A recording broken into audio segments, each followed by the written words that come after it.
Eu vou ser um pouco breve, porque senão o tempo não vai dar. Então vou começar a dar uma resumida agora aqui, ó. Nós passamos de línguas agora, né? Inclusive Noé saiu da arca no capítulo 9, né? Ou melhor, no capítulo 9 é mencionado que ele saiu da arca.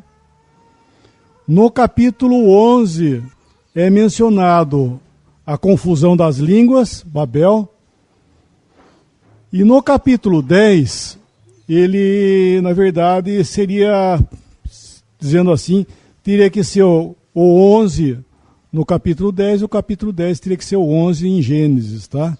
Estou falando isso porque uma hora que vocês lerem, por exemplo, o capítulo 10, fala, mas peraí, como é que pode falar um negócio desse, sendo que as línguas aconteceram no próximo capítulo? Porque no capítulo 10 está lá as divisões, cada família segundo a sua língua, tal, e foram dispersas, Lê um versículo aí, lê o 10:5, por exemplo, lê, por favor, Gênesis 10:5. Por estes foram repartidas as ilhas das nações nas suas terras, cada qual segundo a sua língua, segundo as suas famílias entre as suas nações. Isso porque às vezes vai ler, depara com esses versículos que serão citados aí nesse capítulo, mas ele está falando algo, porque aí Gênesis, quem escreveu foi Moisés, né? Então você escrevendo algo que aconteceu é uma coisa, você escrever algo que vai acontecer é diferente. E ele está escrevendo algo que já aconteceu.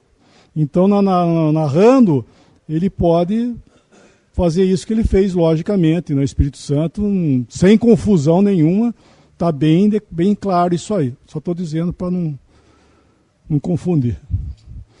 Então, agora, ia começar um tempo aqui, ó, depois das línguas, como existiam agora as nações, as línguas e tudo mais, Deus parou de tratar o povo como um todo. Não que ele deixou de cuidar, não é isso não, tá? Ele parou de tratar como um todo. E então ele vai começar a tratar com uma pessoa só. Ele vai chamar Abrão, lá da Mesopotâmia, vai tirar ele de lá do meio de Ur dos Caldeus, do meio da idolatria, para fazer dele uma grande nação. Ele tira Abraão de lá, no capítulo 12, né, de Gênesis, ele chama Abraão, faz promessas a Abraão que dele seria feito uma grande nação e promete um descendente para ele, que é o Cristo, né, que Paulo fala, Gálatas 3:16. Ora, as promessas foram feitas a Abraão e a sua posteridade. Não diz e as posteridades, como falando de muitas, mas como de uma só, e a tua posteridade, que é Cristo. Não fala de descendência, e sim do descendente dele, né, que é o Cristo. Então, quando ele chamou Abraão aqui, isso é a partir do capítulo 12, já falei, ele promete a Abraão e ele vai fazer, olha, isso fala-se disso, Romanos, fala aí em Gálatas, fala em Hebreus, que a promessa que Abraão ia viver e toda a sua descendência ainda iam viver da promessa que Deus havia feito, nós devemos entender que é a promessa que Deus ia cumprir. E quando Deus promete algo, ele promete de acordo com a sua própria justiça. Deus, quando promete algo, ele não promete e depois ele muda de ideia e vai cobrar da pessoa, senão eu não vou fazer. Nós fazemos muita... Às vezes, o homem é assim, né? Ele promete, não, pode deixar que eu faço. Só que daí passa um tempo, ele muda de ideia, fala, eu vou fazer isso, não. Ah, não, só faço se você fizer no seu... Daí muda de ideia, né? Daí vem a cobrança.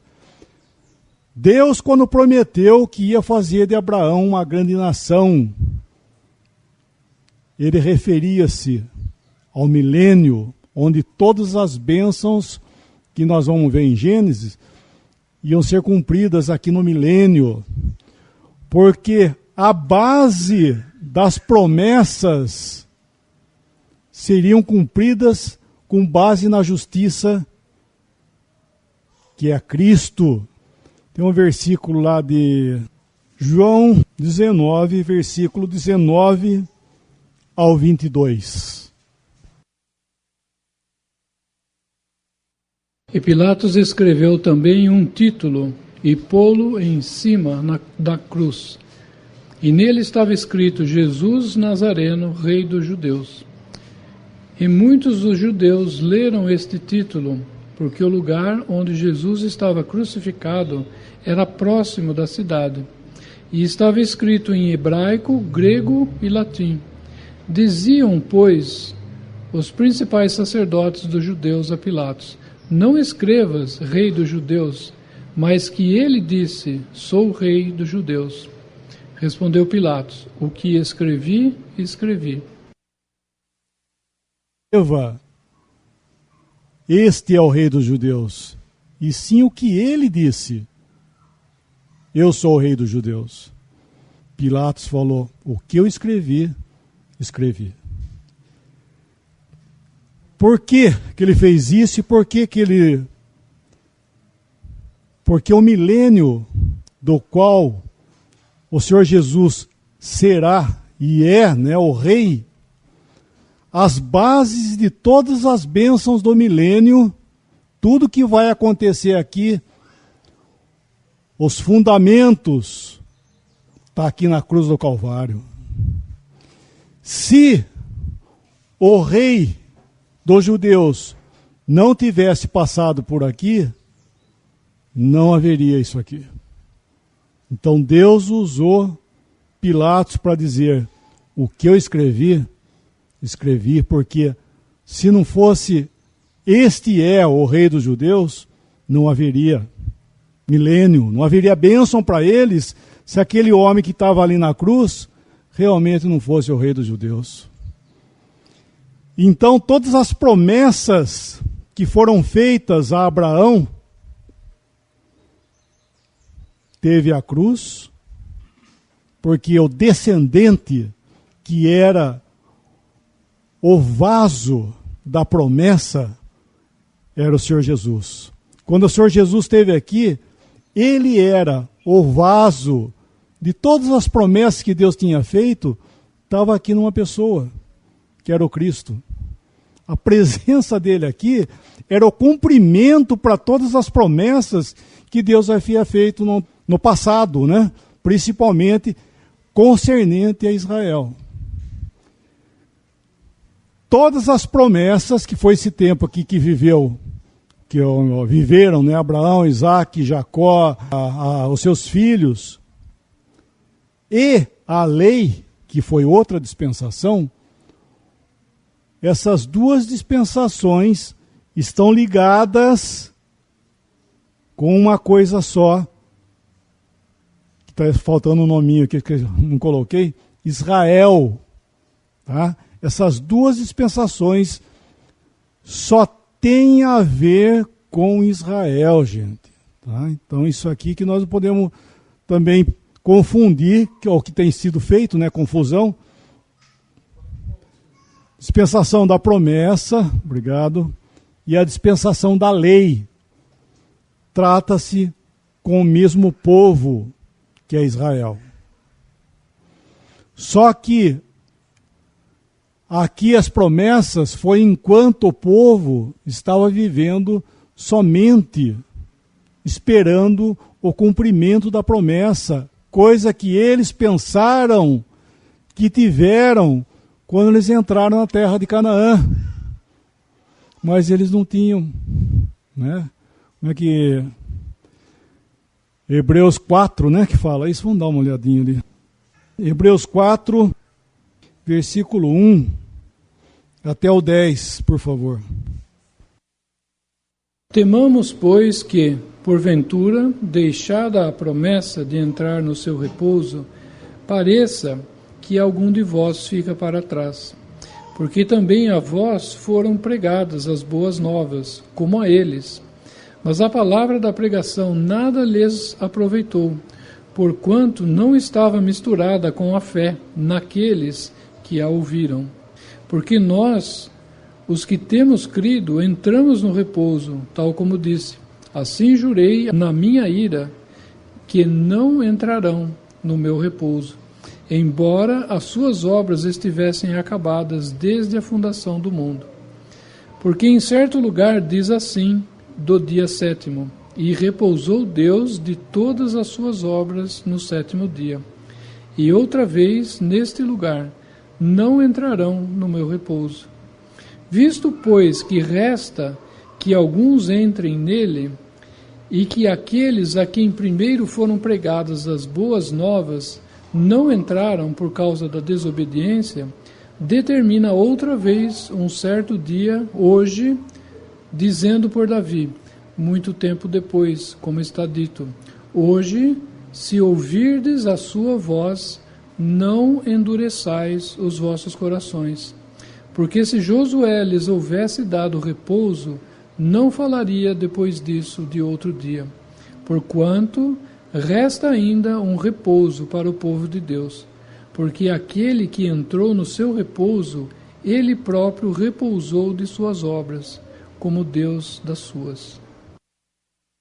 Se Josué houvesse dado descanso, repouso, quando eles entraram na terra da promessa, não haveria dito posteriormente, falado de repouso outra vez. Então, quando eles entraram aqui na terra da promessa, ainda não era o cumprimento dela.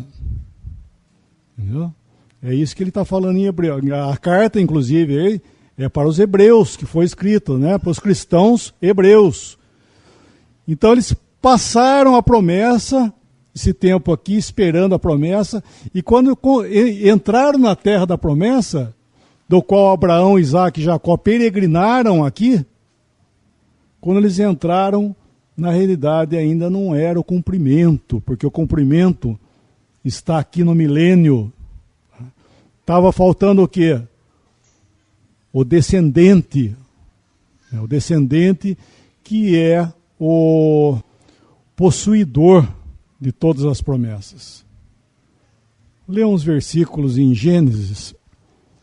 São vários passos na vida de Abraão, só que se nós fôssemos ver a vida de Abraão, no fim daí ia ter que ter um tempo só para estudar a vida de Abraão, porque são várias coisas que aconteceram na vida de Abraão, mas ele, por ser o patriarca, né, o pai, então tem algumas coisas que ele aprendeu que seria interessante. Gênesis 17, primeiro. 1 e 2. E 3. 1, 2, 3. Sendo, pois, Abrão da idade de 99 anos, apareceu o Senhor a Abrão e disse-lhe: Eu sou o Deus Todo-Poderoso. Anda em minha presença e sê perfeito. E porei o meu concerto entre mim e te multiplicarei grandissimamente. Então caiu Abrão sobre seu rosto, e falou Deus com ele, dizendo: Quando nós falamos de promessa, no caso, são promessas de Deus, nós devemos entender quem é Deus, ou melhor, conhecer quem é Deus. Então Abraão, para que ele pudesse crer, né, abraçar as promessas, ele teve que conhecer quem era que estava prometendo para ele. Porque quando ele fez promessa, ele disse do descendente dele. Estava falando de Cristo. Mas ele estava citando sobre um descendente que ia nascer dele, que era Isaque. Só que ele estava velho, com 99 anos, e Sara também velha, com 90 anos. Como é que podia isso acontecer? Mas Deus era o Deus que cumpre aquilo que ele diz. Nós vemos na história que Sara, na sua incredulidade concernente a isso, a promessa de Deus, ela pega Agar, que era uma egípcia, serva dela, e dá para Abraão para que ela fosse a mãe do descendente. E ela teve um filho que foi Ismael. Ismael, ele é o pai dos árabes, a nação árabe. Ismael, filho de Abraão. Por isso que eles brigam tanto lá, né? Os árabes brigam com os judeus lá na Palestina, porque os árabes acham que é para eles. E o judeu fala, não, é para nós, não é para vocês. Vocês são filhos de Agar, e nós somos filhos de Sara. E está essa briga até hoje. Então, na realidade, não era para Agar entrar nessa história. Sara deveria esperar no Senhor, porque dela, do ventre dela, que ia nascer o filho. Daí foi o que aconteceu. Nasceu Isaque. Em Isaque, Deus falou, será chamado a tua descendência. Então ele teve que aprender que idade, no caso deles ali, como diz, não seria problema para Deus. Isso aconteceu também com Ana, né, que era estéril, mãe de Samuel. Nós vemos Zacarias com Isabel, na época do Senhor, né, para ter João Batista, foi a mesma história. Ele já estava velho, ele tinha pedido para o Senhor, pedido, não teve filho, parou. Até que o anjo dá cumprimento, falando que a esposa dele ia ter um filho, na sua velhice, que foi João Batista. E aqui nesse capítulo que nós estamos lendo, no 17, nós temos uma coisa, que Deus, o compasso, vamos chamar o compasso de Deus, ele alcança tudo. Ele está à nossa frente, cuidando de todas as coisas. Devemos entender que quando algo vai acontecer ou acontece, não é à toa. Deus não perde o controle. Deus está no controle. Apesar do mundo ser esse sistema que é contra Deus, mas Deus ainda é Deus e é soberano e ele cuida de tudo. E aqui nesse versículo aí, como é que ele fala aí para Abraão? No 17. Sendo, pois, Abraão da idade de 99 anos, apareceu o Senhor a Abraão e disse-lhe, eu sou o Deus Todo-Poderoso, anda em minha presença e sê perfeito. Vamos lá. Nome de Deus. Revelação de Deus pelo seu nome. Aí, ele diz assim, eu sou El Shaddai. No original, vamos chamar assim. No original fala, eu sou El Shaddai.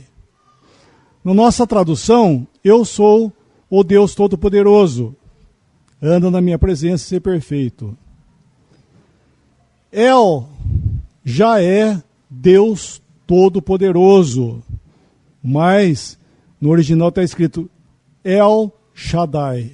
Eu sou El Shaddai. O que é isso? Não é somente Deus Todo-Poderoso, porque El já é o Deus Todo-Poderoso. Shaddai, Shad é o seio da mulher. A linguagem, Shad é o seio. Shaddai é o seio que amamenta. Ou seja, ele está dizendo, eu sou o Deus Todo-Poderoso que amamento, que cuido, que sustento todas as coisas. Abraão tinha que aprender para ser patriarca, né, das promessas, saber que Deus é um Deus que cuida de todas as coisas. E Paulo, o querido apóstolo, né, da igreja, falou a mesma coisa para nós. Vamos ler um versículo lá em Timóteo. 1 Timóteo 4, versículos 9, 10 e 11. Esta palavra é fiel e digna de toda aceitação, porque para isto trabalhamos e lutamos, pois esperamos no Deus vivo, que é o Salvador de todos os homens, principalmente dos fiéis. Manda estas coisas e ensina-as. Está dizendo aí que Deus vai salvar todo mundo? O que é isso? É Salvador de todos os homens? Esse é o El Shaddai. É isso que ele está falando. É o Deus sustentador de todos, especialmente dos fiéis, dos crentes. É isso que ele está falando. Tá? Que esse Deus que cuida de todas as coisas, ele cuida dos crentes e de todos também. Embora ninguém reconheça isso, mas ele cuida, como eu disse, especialmente dos fiéis. Por quê? Porque o crente, por ser um crente, ele tem que ter um cuidado a mais de Deus por causa do príncipe desse mundo. Então é isso aí que nós também devemos aprender, que Paulo está falando isso aí. Que ele governa todas as coisas, que Deus é um Deus sustentador de todas as coisas, especialmente dos fiéis. Então isso é um detalhe para nós, por isso que ele está falando, nós temos colocado nossa esperança, não é isso que fala aí? Temos colocado nossa esperança no Deus, um Deus Salvador. Então esse é o pensamento, sabe, que Paulo está mostrando para nós. No Egito, quando José esteve lá,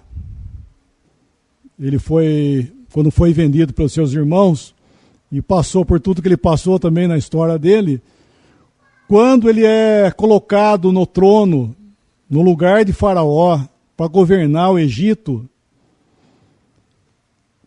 e ele, pela revelação que Deus havia dado para ele cuidar do Egito, no sonho que Faraó tinha tido das vacas magras, vacas gordas, etc e tal, das espigas, quando ele falou, vai acontecer isso, Faraó na hora deu lugar, falou, você faz o que você quiser, abaixo de mim é você. E ele deu para ele toda a autoridade no Egito, e ele fez do Egito uma expansão territorial e um crescimento, né, no Egito, como em toda a história do Egito, do antigo império, do médio, né, o maior desenvolvimento que teve foi na época de José. Na história, se vocês lerem na época, você cai lá na época de José. Por quê? Porque na hora que ele entendeu o que ia acontecer, o que ele fez? Encheu o Egito de silos, plantou grãos até e depois armazenou. Então todas as vizinhanças, todas as nações vizinhas iam lá comprar comida, porque eles não tinham nada. Era a época da vaca magra. Eles chegavam lá, não tinha dinheiro para pagar, pagava com o que tinha. E muitos pagaram com terras também. E ele tomava e teve uma expansão territorial e uma aquisição monetária muito grande nessa época aí. E Faraó chamou ele, deu uma esposa para ele, filha de um sacerdote, que é uma figura da igreja, né, o caráter sacerdotal da igreja, e deu um nome para ele. Um novo nome para ele. Que nome que era esse?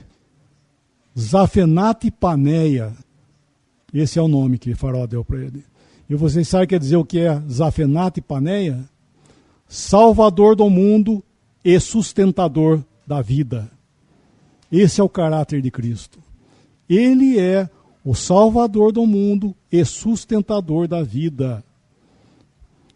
Apesar de hoje estarmos vivendo aqui no mundo onde as coisas de Deus têm perdido completamente até o sentido daquilo que ela deve ser, aquilo que ela é, ele ainda é o Salvador do mundo e sustentador da vida. E é isso que Paulo, inclusive, está falando.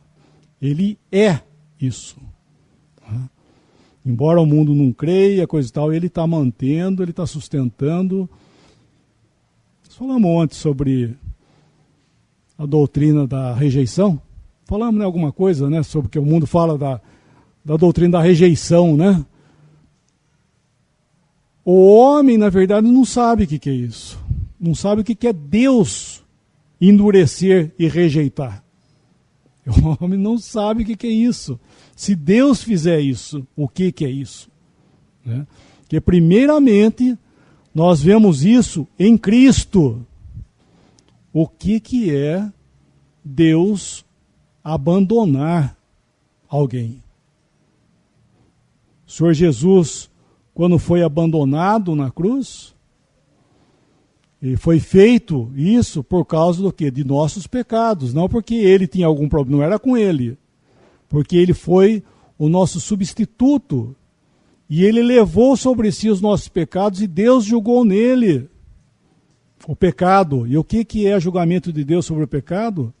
É abandono de Deus, lago de fogo, que é juízo eterno. O que é isso aqui? Um lugar onde não vai existir Deus. Isso é a resposta. É um lugar onde não haverá Deus em nenhum sentido da palavra. Vai ser um lugar que Deus lançará no esquecimento completo as pessoas. Aqui nesse lugar não haverá companhia. Como o homem diz, tá, então beleza, eu vou para o inferno, vai, não crê, não vai para o inferno? Não crê, vai para o inferno. Beleza, então meus amigos, é tudo da laia mesmo, nós vamos estar todo mundo junto lá, beleza. O homem será lançado, Mateus, em trevas exteriores. Não somente trevas interiores, trevas exteriores, ou seja, ele vai estar só. O Senhor Jesus, quando foi levantado aqui na cruz, 9 horas da manhã, e ele ficou das 9 até o meio-dia, e as pessoas blasfemando, zombando, caçoando dele. Na hora que deu meio-dia, o que aconteceu? O que aconteceu meio-dia? Trevas até 3 horas da tarde, trevas sobre toda a terra. Não foi parcial o dilúvio. Aqui não foi parcial as trevas nesse mundo, tá? O mundo, a terra fez trevas sobre toda a terra e ninguém conseguia ver o Senhor Jesus na cruz. Só ele passou sozinho debaixo do juízo de Deus por causa do pecado, vivo ali naquela cruz, pagando a Deus o preço dos nossos pecados. Quando ele clama, Deus meu, por que me desamparaste? É juízo de Deus sobre o homem. Trevas sobre toda a terra. Por quê? Porque Deus realmente vai sair de cena quando o homem for lançado para esse lugar juntamente com Satanás e seus anjos. Vai ser o lugar onde que Deus vai virar as costas e nunca mais haverá qualquer vestígio da pessoa divina nesse lugar. E assim foi aqui, na terra, nesse dia, aqui no Calvário, foi justamente isso. Deus virou as costas, só que o juízo dele caiu em cima de uma só pessoa, que foi seu filho Jesus. Não caiu sobre o mundo, sobre a terra, e sim em um só homem caiu aqui. Ele foi, vamos dizer, chamar assim, o para-raio, né, do juízo, foi ele. Deus lançou o seu juízo na terra, aquelas pessoas todas culpadas, caiu num só homem. Tá? Isso é juízo de Deus. É o abandono de Deus a uma pessoa. Então, essa verdade do juízo eterno é solene, porque o juízo é eterno. Tá? Juízo é eterno. Não é como algumas religiões, inclusive, aí, como é que fala? Tradicionais, as que são mais fundamentalistas, chegam a falar que isso aqui é temporário. O juízo, o lago de fogo é temporário. Eles falam da aniquilação. Ah, mas Deus vai aniquilar, vai chegar uma hora que vai acabar tudo. Não vai acabar, não. A aniquilação que ele fala é outra coisa, porque é a ausência completa de Deus, mas não é isso que ele está dizendo, que ele vai cancelar tudo, vai... O animal sim, né, que morre, ele acaba ali a vida dele. Mas o homem é eterno. Né? O homem é eterno. Então, Abraão conheceu alguns atributos de Deus para que ele conhecesse que realmente Deus é soberano na sua promessa, naquilo que ele faz, aquilo que ele promete, ele vai cumprir. E eles viveram aqui, Abraão, Isaac, Jacó mudou o nome dele para Israel, que foi o pai de 12 filhos, que os 12 filhos vieram a ser as 12 tribos de Israel, Judá, Isacar, Benjamim, Zebulon e etc. e tal, né? 12 pessoas que tornaram famílias, e essas famílias se tornaram a nação de Israel. Resumindo, vou fechando um pouco. Quando os irmãos de José, que José era um dos filhos de Jacó, de Israel, quando venderam ele lá para o Egito, que eu acabei de falar dele lá no Egito, quando venderam ele para lá, e ele se tornou o governador do Egito, a fome a época, né, das vacas magras atingiu também o lugar que eles estavam, certamente. E daí, ouvindo eles que realmente lá no Egito havia comida, eles tinham que descer lá também, buscar recurso lá. Vão lá buscar comida. E os irmãos dele foram lá para o Egito. Só que José ficou sabendo, porque ele governava. Era interessante que ele tinha domínio, né, sobre tudo que acontecia lá no Egito. Ficou sabendo que os seus irmãos estavam ali, no Egito. E ele manda chamar eles lá. E chegaram na presença de José, se reverenciaram, porque ele era o lugar de Faraó, era como fosse Faraó. Reverenciaram, sem saber que era José, né? Sem saber que era José, eles reverenciaram ele. E os sonhos dele, de José, é que eles iam prostrar diante dele. Ah, eu tive um sonho que havia alguns feixes, e o meu feixe era maior, os outros feixes dobravam diante de mim. Você está pensando que nós vamos dobrar perante você, não sei o quê, tal. Ao ponto tal que quando eles estavam lá apacentando o gado, quando José veio visitá-los, porque o pai dele falou, vai buscar os seus irmãos, lá ver se está tudo em ordem, ver se está tudo em ordem com os seus irmãos, vai lá ver como é que está. Ele vai procurar, e quando ele vem vindo, eles falam assim, ixi, lá vem o sonhador. Lá vem o sonhador, mor. Vamos fazer o seguinte, vamos dar um fim nele e vamos ver o que vai ser desse sonho dele. Queriam matar ele.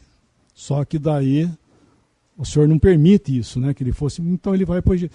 Então, na hora que eles chegaram lá e se dobraram perante ele, José sabia por que estava acontecendo isso. Né? Tudo que estava acontecendo porque Deus estava cuidando de todas as coisas, porque tudo que ele sonhou ia ter cumprimento. Seus irmãos, seu pai, inclusive, ia chegar aos pés dele. Isso é uma figura de Cristo, que quando ele veio para cá, veio para o que era seu, os seus não receberam. Colocaram ele na cruz. Rejeitaram ele como os irmãos de José rejeitaram José.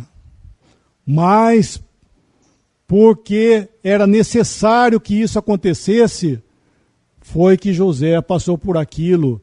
E o que Cristo passou também era necessário. Para que houvesse bênção futura, necessário era a cruz.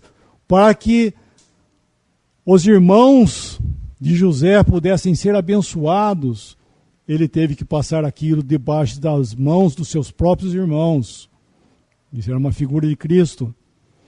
E quando José vê eles lá, falava com eles por intérprete. Ele falava na língua egípcia, né? E eles falavam em hebraico. E havia tradutor. Só que quando começa o tratamento de José para com eles, eles falam assim: puxa vida, sabe por que está acontecendo isso? Entre eles, por causa do nosso irmão, que nós fizemos para o nosso irmão. E ele escutando, ele sabia que eles estavam falando, mas eles não sabiam que era José. E ele estava ouvindo.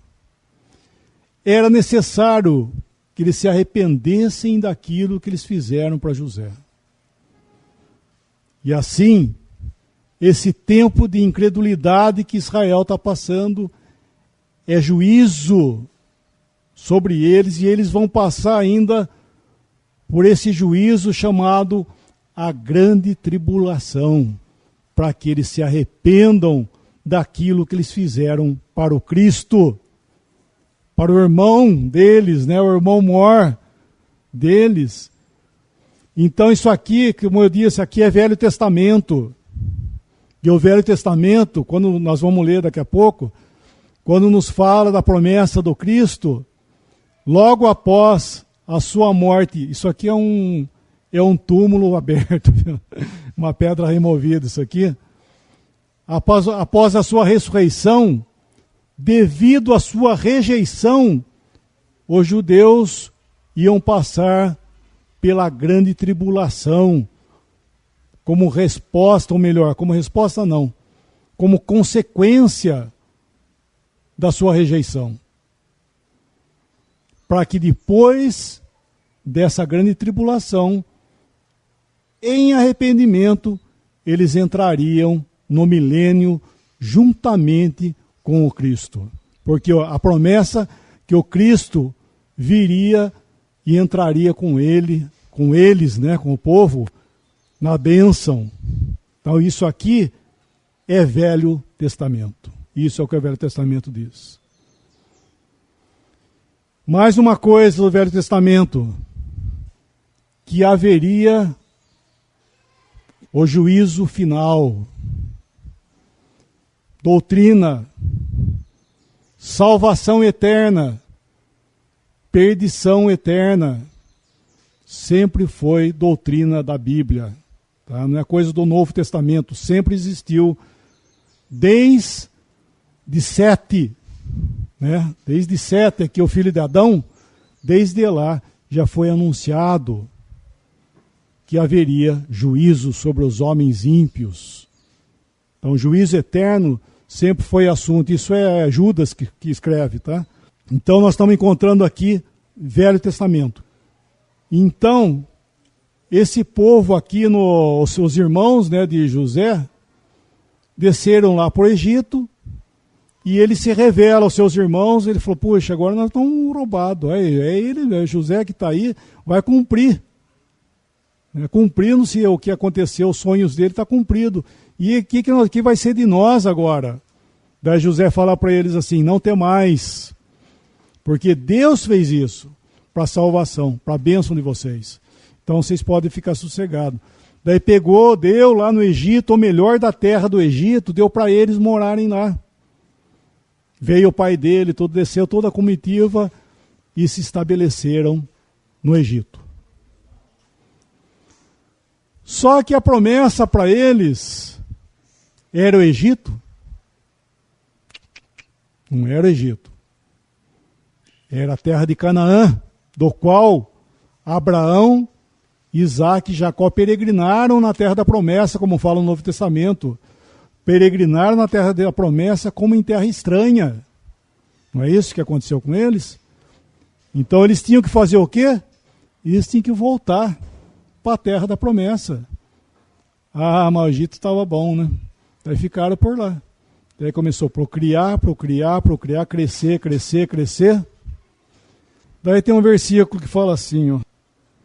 Êxodo 1, versículo 7 ao 10. Os filhos de Israel frutificaram e aumentaram muito, e multiplicaram-se, e foram fortalecidos grandemente, de maneira que a terra se encheu deles. Depois levantou-se um novo rei sobre o Egito, que não conhecera José, o qual disse ao seu povo: Eis que o povo dos filhos de Israel é muito, e mais poderoso do que nós. Eia, usemos sabiamente para com eles, para que não se multiplique, e aconteça que, vindo guerra, ele também se ajunte com os nossos inimigos e peleje contra nós, e suba da terra. Eles multiplicaram lá no Egito e ficaram lá. Eles tinham que ir a promessa de Deus para eles não era o Egito, era sair de lá. Só que ao ficarem lá, esse versículo aí, que é o versículo 8, que levantou um outro rei que não conhecia José, isso o que quer dizer? Que é um rei que levantou e não conhecia José no sentido, ô José, tudo bem? Não é isso que ele está falando. É outra dinastia. É um rei que levantou com outro tipo de governo. E daí, ele olhando para aquele povo que não eram egípcios, daí ele temeu. Esse povo está enorme, está grande, fortificado. Vamos colocar juízo em cima deles aí, para que eles não se multipliquem mais. Daí começa a história, né? Começa a história da opressão desse rei sobre os egípcios, sobre os hebreus que estavam no Egito. Até que Deus teve que levantar Moisés para tirar eles de lá do Egito, tirar de um tempo que eles ficaram escravos ali na mão de Faraó, né? Então foi um tempo outra vez de juízo, porque eles não permaneceram na promessa, saíram desse terreno. E Deus, em graça, o que ele fez? Pegou Moisés, que foi criado inclusive na corte lá de Faraó, teve que tratar com ele, foi outra pessoa também, que ele viveu 40 anos. Moisés viveu 120 anos. Esses 120 anos da vida de Moisés, dividido em 3 tempos. Os primeiros 40 anos, ele viveu na corte de Faraó, onde ele aprendeu toda a cultura, toda a ciência do Egito, ele foi formado nisso. Só que ele sabendo, né, que ele era um hebreu, e ele pensou que Deus podia usar ele para que, através dessa posição que ele tinha, livrar o povo até. Não sei quais eram os pensamentos dele, mas só que ele faz o quê? Na hora que ele vê um egípcio oprimindo um hebreu, ele vai lá e mata o egípcio. Só que daí no meio dessa confusão ele tem medo, ele foge do Egito e vai embora para a terra de Midian, né? Ele foge para lá sozinho.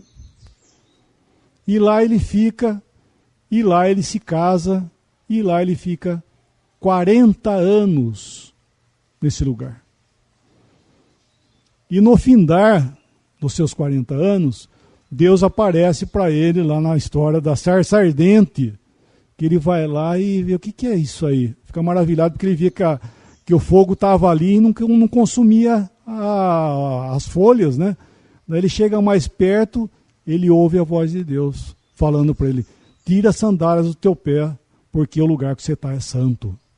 E Deus começa a falar com ele, fala que vai mandar ele para o Egito para tirar o povo lá da escravidão, que eles estavam em grande amargura e ele estava ouvindo o clamor do povo lá no Egito. E ele ia ser o vaso que ia voltar lá para o Egito para tirar o povo de lá. Daí ele vai, né, depois de todo o tratamento, ele vai com 80 anos lá para o Egito, tira o povo de lá, sai, vai para o deserto e fica mais 40 anos no deserto junto com o povo de Deus.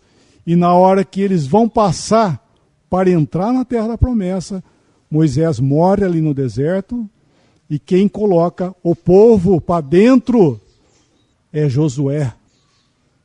Josué que coloca o povo e não Moisés para dentro da terra da promessa. Então, escravidão, juízo sobre eles, porque fugiram, escaparam, né, do pensamento que Deus ia dar a terra para eles, e eles tinham que ter ficado lá. E quando eles saíram, mais um detalhe, quando eles saíram pela mão de Moisés do Egito, livrados, né, libertados de uma forma milagrosa de lá do Egito, onde abriu o Mar Vermelho, depois das pragas do Egito, abriu o Mar Vermelho, e eles saíram de lá, o Senhor ia levar eles para a terra da promessa, sem condição nenhuma. O mesmo poder, o mesmo milagre, vamos chamar assim, o mesmo amor, né, que Deus teve de tirar eles da terra do Egito, passar pelo mar, ia levar eles para a terra da promessa. Só que chegaram ali do lado de lá do Mar Vermelho, eles começaram a murmurar, fizeram algo que foi pedir a lei. Deus não ia dar lei para eles, não. Tá? Pensar que a lei é algo que Deus queria dar para eles, para que eles obtivessem a bênção pela lei. Se isso fosse condição para eles herdarem bênção, não precisaria de 430 anos de história. Tá? Não precisaria 430 anos de história de promessa se Deus fosse dar lei para eles. Fosse com base na lei. Certo? Cumprimento daquilo que, falando outra vez, aquilo que Deus vai fazer para Israel, e o mundo vai ser abençoado junto, logicamente, no milênio, com base na fidelidade daquilo que Deus é, não em lei. Tá? Não em lei. Isso Paulo, Pedro, João falaram claramente que o homem não era justificado pelas obras da lei, e sim por graça. Com base naquilo que Deus é, o homem é abençoado. Então, quando eles saíram do Egito, passaram pelo Mar Vermelho, chegaram no deserto, já perguntei outra vez aqui, perguntar outra vez. Da cabeceira, quando entraram no deserto, para chegar na terra de Canaã, quantos dias levariam eles? Quantos dias para atravessar para chegar na terra da promessa? 11 dias, exatamente. 11 dias. Quanto tempo se levaram? 40 anos. Como? Lendo, você virando em volta. Do quê? Do Monte Sinai. Virando em volta do Monte Sinai. Hoje, é interessante, né? Interessante não é triste, interessante é modo de dizer, é triste hoje a gente ouvir no meio dos cristãos a tão solicitada excursões para conhecer o Monte Sinai, conhecer a cidade santa, e todas as coisas, linguagem nesse tipo, mas tudo isso aqui, né, que foi esse tempo aqui da lei, está conectado com maldição. Que Deus no Monte Sinai apareceu, modo de dizer, né? Se manifestou ali para Moisés e deu as tábuas da lei para eles, o povo.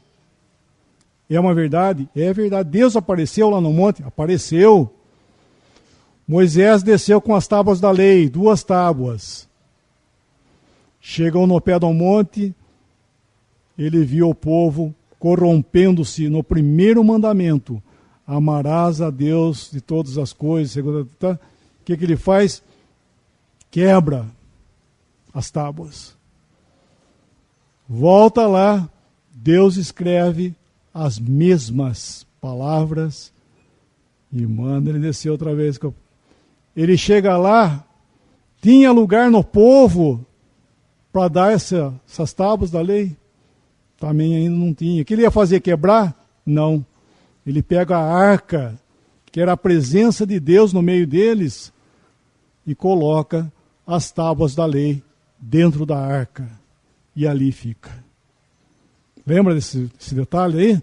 Hebreus capítulo 9, quer ver? Lê lá em Hebreus 9, versículo 4.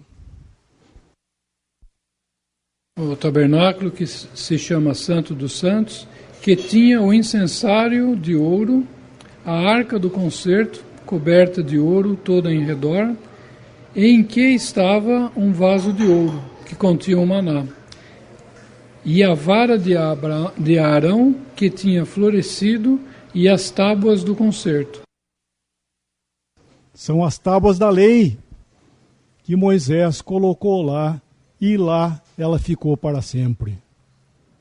Depois, quando mais uns dias para frente aí, teve que haver a eleição de sacerdócio no meio do povo, ainda lá no deserto. O que ele fez? 12 tribos estavam lá no deserto. Então, Deus instituiu lá o tabernáculo, onde Deus morava ali, ou melhor, se manifestava ali no meio deles, era a presença de Deus. A arca era a presença principal da morada de Deus. E, no entanto, ela ficava num lugar lá no tabernáculo chamado Santíssimo, e ficava essa arca lá. Foi lá que foram colocadas as tábuas. E daí, quando houve a eleição de quem ia trabalhar nesse lugar, das 12 tribos, Deus pediu para que cada família de cada tribo, uma família de cada tribo, fosse elegida e cada tribo levasse uma vara. Essa vara é aquilo que Moisés usou lá no Egito, lembra? Que ele estava com uma vara na mão, quando ele apareceu lá na sarça. Ele tinha uma vara que eles usavam como cajado, né? Uma vara. E eles usavam isso. E cada família ia dar uma vara. E Moisés ia pegar as 12 varas, ia levar lá na presença do Senhor, lá no Santíssimo, ia colocar as 12 varas lá e largar lá. A vara que Deus escolhesse, ela ia brotar, ela ia dar frutos, ia viver outra vez para provar quem Deus estava escolhendo, que família que Deus ia escolher. E daí colocaram. E pela família de Levi, pela tribo de Levi, foi a vara de Arão. E essa foi que Moisés, na hora que chegou lá, ela tinha florescido, dava gomos, tudo, pegou a vara, era a vara do sacerdócio, vara de misericórdia. Ele vai, pega essa vara, e ela ia ser a vara do sacerdócio. Então, Arão foi escolhido para ser sacerdote. Por isso ele foi A família de Arão era a família do sacerdócio. E os levitas daí iam fazer o quê? Cuidar desse lugar onde que Deus habitava, que no deserto era o tabernáculo, e quando eles entraram na terra da promessa, lá em Israel, em Canaã, que foi Jerusalém, depois foi a cidade escolhida, teve o templo, e eles eram a tribo, né, da família, que ia cuidar disso, a tribo de Levi, que cuidavam de lá. E essa vara também foi pega e colocado dentro dessa arca, né? Como mostra aí, né? Havia o maná, que eles comeram lá no deserto, o maná também eles comeram, a que floresceu, e as tábuas da lei foram colocadas ali. Como eu disse, voltando, Moisés, na hora que chegou, não tinha onde pôr isso, ele pôs lá na arca. A arca nos fala da pessoa de Cristo. Esta arca era a presença de Deus no meio do povo. E essa arca, do que ela era feita? Quem lembra aí? De madeira, certo? O que mais? Só isso, madeira? Ela era de madeira,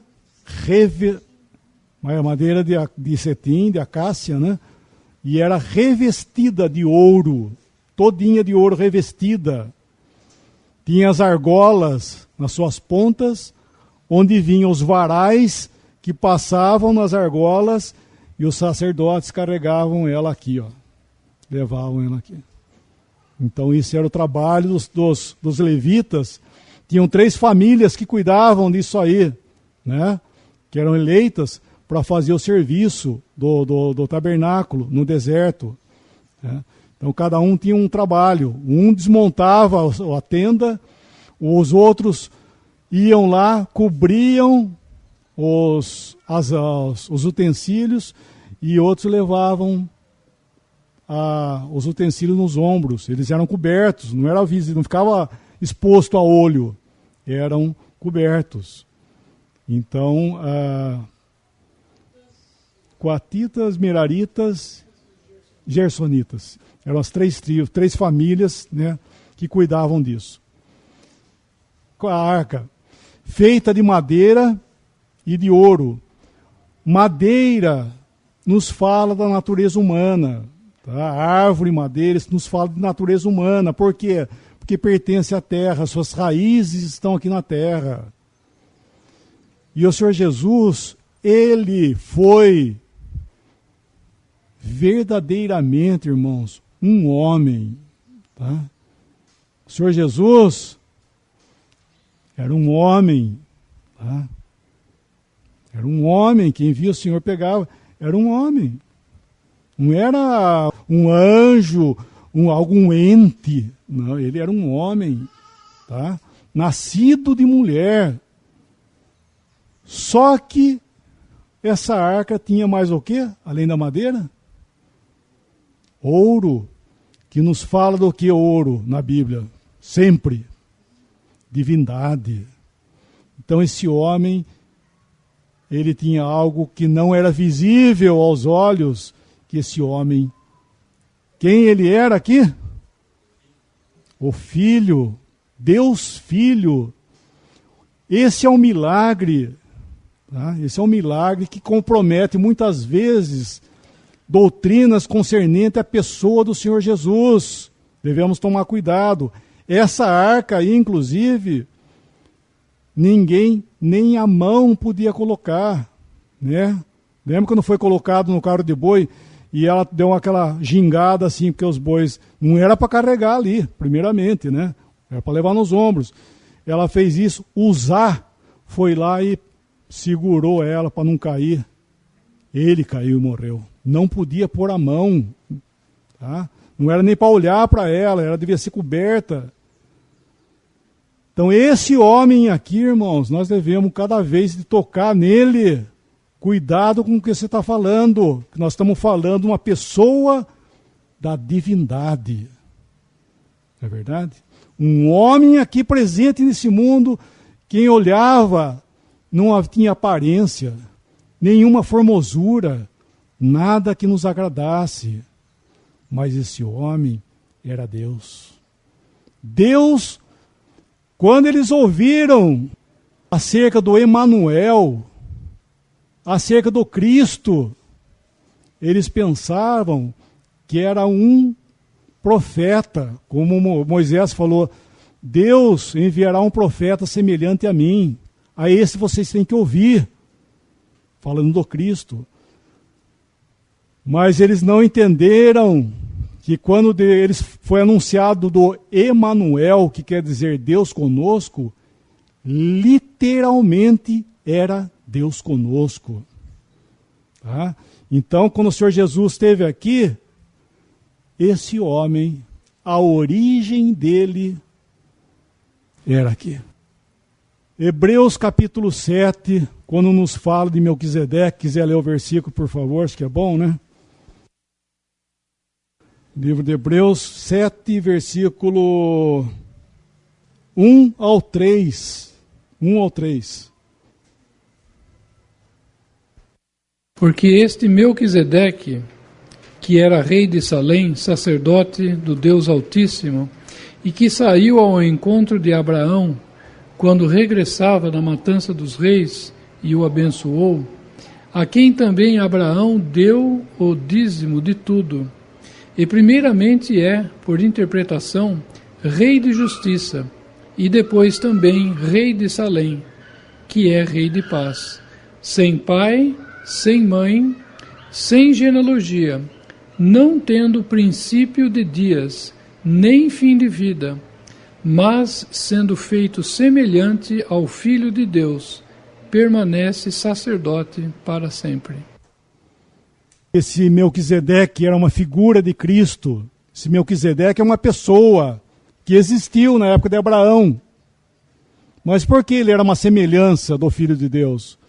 Porque ele não tinha genealogia. O que é genealogia? Que conta pai, mãe, etc e tal.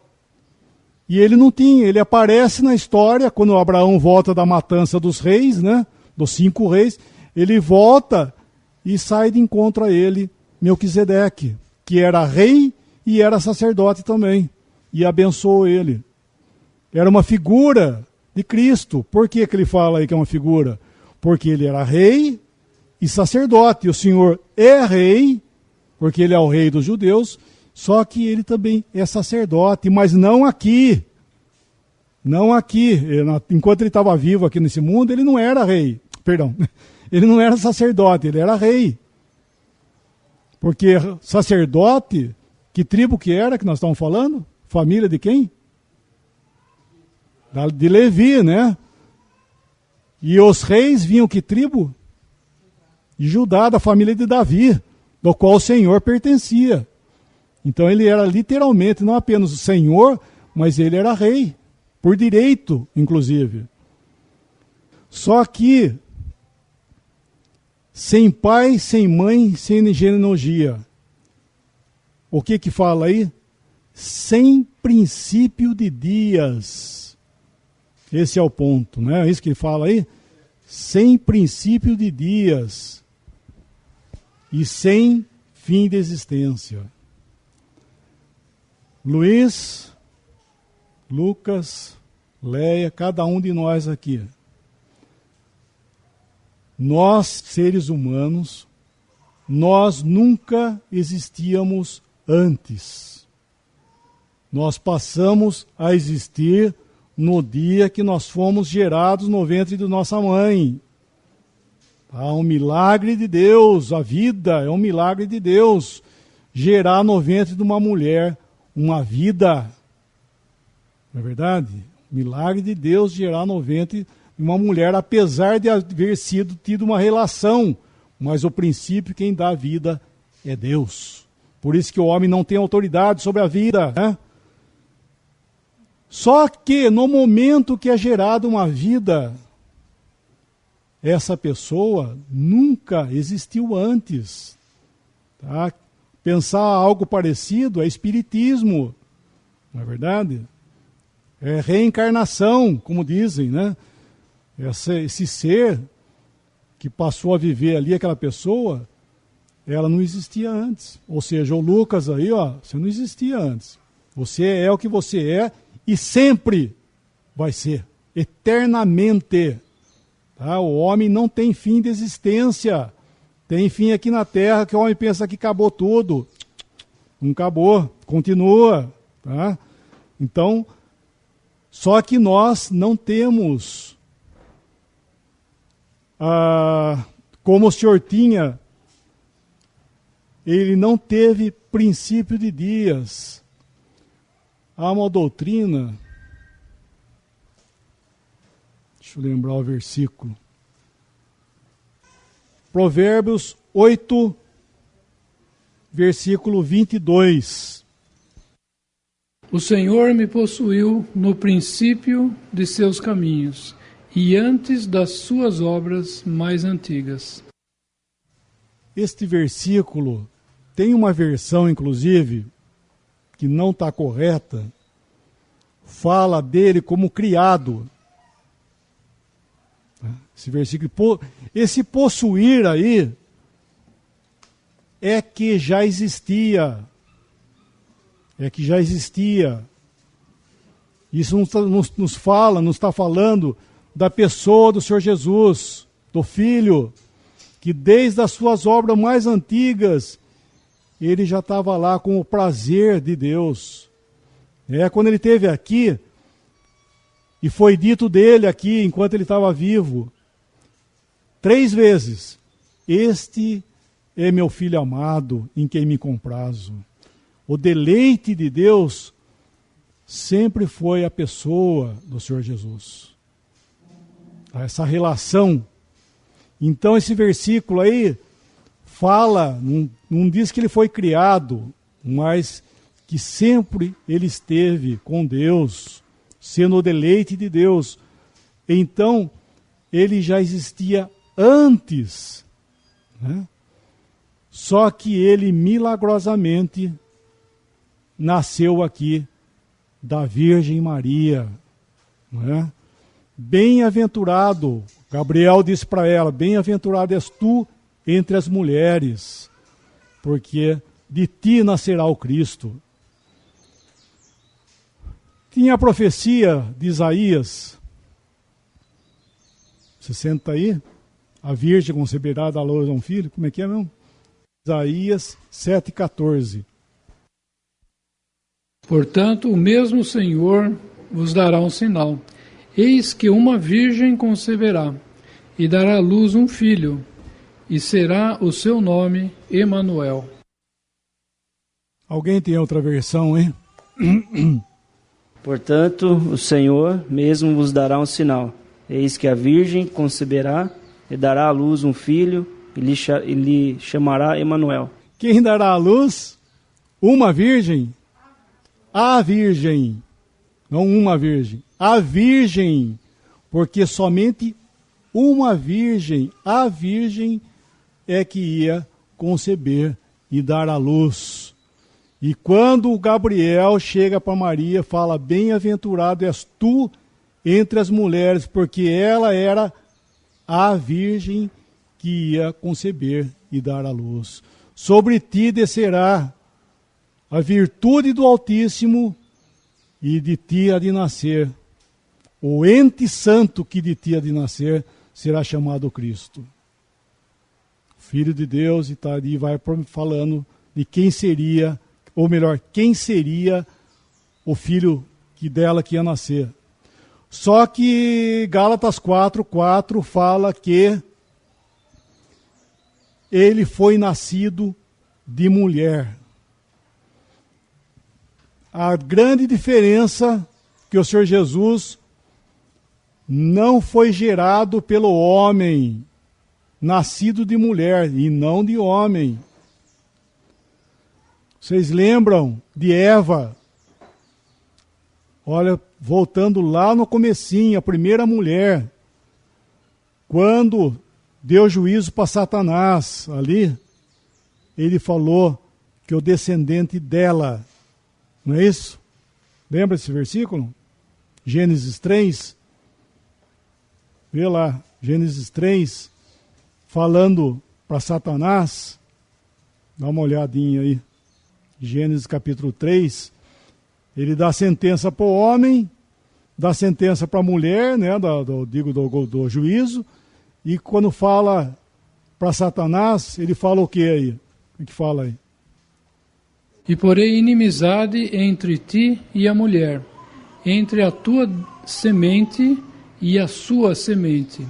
Esta te ferirá a cabeça, e tu lhe ferirás o calcanhar. A semente, o descendente dela ia pisar a cabeça da serpente. Não fala de Adão, ó, o seu descendente vai... Fala para ela. Por quê? Porque ele seria nascido, Cristo, né, aquele que vai pisar a cabeça da serpente, é nascido de mulher e não do homem. Por isso que foi dito para ela. Então, só uns detalhezinhos, né, que a gente ia ver por que falou para ela. Porque seria da mulher e não do homem. Então, o Senhor Jesus, nascido de mulher, mas gerado somente pela virtude divina.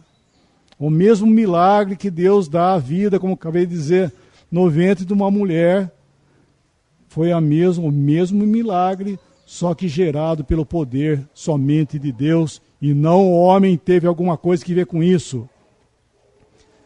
Então a presença do Senhor Jesus aqui nesse mundo, ele era um homem perfeito, sem pecado, e também